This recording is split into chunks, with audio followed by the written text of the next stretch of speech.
Hello लोगोफोर, नोंथांमोननि गेजेराव आं आरो मोननैसो गोदान आपडेट भिडिअ लानानै फैबावबाय। आसा खालामो नोंथांमोना भिडिअखौ जोबजासिम नायलांगोन होननानै। लोगोफोर, बेनिनो गिबि आपडेटआव दङ फावखुंग्रि गेमस्रि दैमारि बिथांनि जिडि प्रडाक्शन बेनारजों दिहुनजानाय दाखालि बावैसो रिलिज खालामजानाय साउथ फिल्मनि एक्टर मुंनि बर' मिउजिक भिडिअआ 7 साननि गेजेरावनो 1M भिउस मोनबाय आरो बेखौनो बिथाङा बयनिसिमबो गोजोननाय फोरमायहरदों।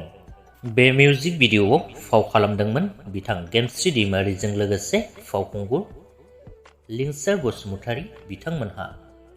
नेक्स्टआव दं लोगोफोर एसबि सिने प्रडाक्शन बेनारजों दिहुनजानाय swrang बसुमतारी आरो फावखुंग्रि निकि ब्रह्म बिथांमोननि जयै फाव खालामनाय खाथ्रि बिबार मुंनि अफिसियेल बैसागु मिउजिक भिडिअखौ नोंथांमोना दिनै नुनो मोनसिगोन।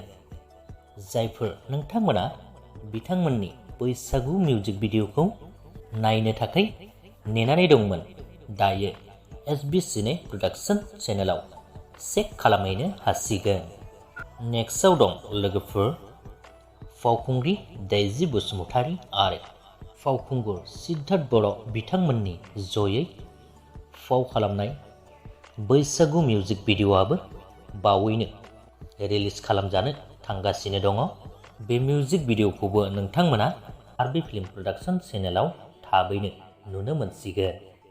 लोगोफोर, बेजों लोगोसे बे मोननैसो मिउजिक भिडिअनि आपडेटआबो बेखिनियानोमोन। भिडिअखौ नायनानै मोजां मोनदोंब्ला लाइक खालामदो, लोगोसेनो चेनेलखौबो साबस्क्राइब खालामनानै लादो। गोजोन्थों।